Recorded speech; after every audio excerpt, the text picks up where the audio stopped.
resolution, quite simply, is just a proposal to the MAFP to do a particular thing that you think is going to improve practice or improve patient care or be something that's important for the Minnesota Academy of Family Physician. And they can be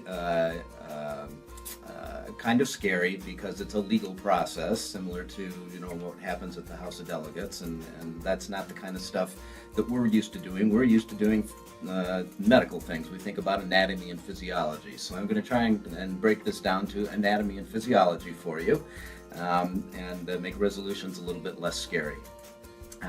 So resolutions have four basic pieces of anatomy. There's a title line. Underneath that, there is identifying information. Underneath that, there is a section called the whereas section. This is where it starts to get scary. And after that, there's finally a resolved section. So now we have physiology. What does the title do? The title tells the MAFP generally what this resolution is talking about. The identifying information is where the resolution is coming from. Did it come from an individual? Did it come from a group? Did it come from a committee? All those people can submit resolutions. Then there's the whereas and the resolved section. We're going to go to the bottom and talk about resolved first because it's easier to understand whereases once you understand resolves. Resolves are short, brief statements, usually trying to focus on one single point that tells the MAFP what it is you think they ought to do.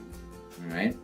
Then we go back up to the whereas section. The function of that is to give the reasons why you think that the MAFP ought to do what you're suggesting we do. You want to keep the whereas sections as brief as possible. You're going to have opportunity to stand up and give testimony on the resolution and fill in all the other details.